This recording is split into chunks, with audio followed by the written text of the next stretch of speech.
when Senator Sheldon Whitehouse asked a simple question, "Is it not a federal crime to threaten a judge?"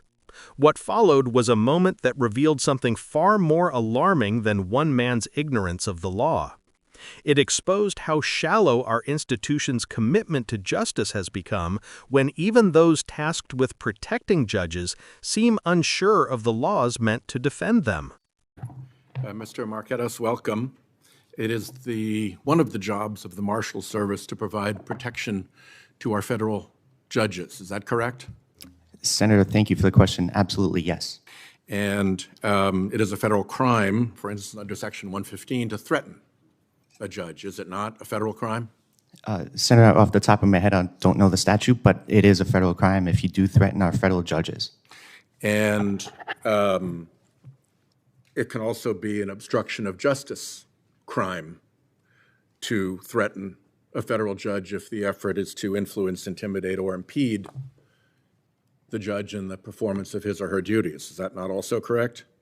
Senator, not knowing intimately the statute, I would concur that any violation or threats against our federal judiciary should be investigated to the fullest extent possible. Well, that's a perfect segue, because what we have is a threatening statute, and we have an obstruction statute that focus largely on the immediate issuer of the threat, the person who sent the threat.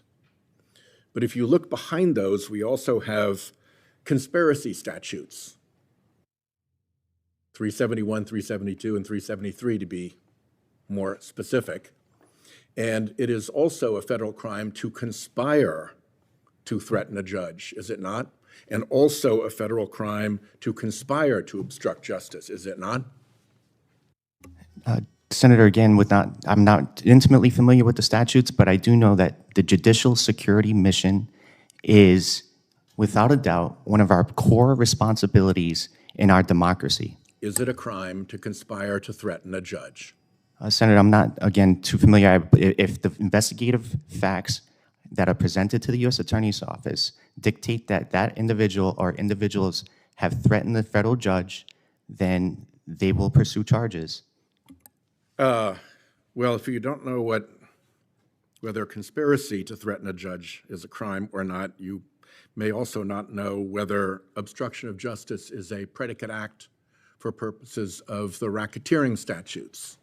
So I'll ask, is Section 1503 obstruction a predicate for a racketeering prosecution under Section 1962? Senator, again, I'm not intimately familiar with that statute that you're referencing. So the reason I'm asking these questions, Mr. Marquetto, and I'd like to ask to put these three exhibits into the record: letter of March 31st to James Bredar, letter of April 11th to Mark Patella at the Marshals Service, and my QFR questions to the Director Seralta. Without objection. All three of those efforts try to get at whether the Marshals Service is investigating not just the threat emitted by the person who was delivering the threat, but whether there is potentially either a conspiracy or an enterprise engaged in threatening judges. And I can't get an answer to that. It would seem to me that would be a super easy question to answer. Let me ask it a different way. Setting aside prosecution entirely, looking only at the protection responsibilities of the U.S. Marshals Service. If the Marshals Service is unaware of a conspiracy to threaten judges or of an enterprise to obstruct justice, wouldn't that impede its ability to understand the threat environment and respond fully to the protection mission? Senator, I am not part of the Judicial Security Division, although I did spend many years in the Judicial Security Division. My current portfolio is the investigative operations functions of the Marshals Service. That doesn't necessarily touch the judicial side. However, I can tell you that with our Threat Management Center and our accountability that our Director Serralta has implemented and mandated that the judicial security mission will come first beyond anything else. Yep, I hear everybody saying that, but when you narrow the question to whether or not the Marshals Service is willing to investigate conspiracy to threaten or a racketeering enterprise to obstruct, then suddenly it's radio silence. Suddenly it's cricket. Suddenly I can't get an answer. And it's my view that your responsibilities to the federal bench include fully understanding what the risk to judges is. And you cannot turn a blind eye to the prospect of there being conspiracies or enterprises or orchestration of threats and still be doing your protection job fully. And to the extent you're back in your territory of doing investigations, it is in fact a crime to conspire to threaten a judge, and it is in fact a crime to participate in an enterprise with the predicate act of obstruction of justice.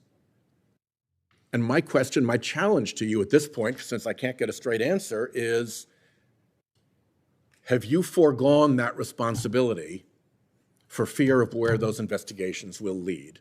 And you can get back to me. My time is up, so I'll leave that with you as a question for the record. And I hope I have better luck than I did with respect to my previous request on this same subject. Thank you.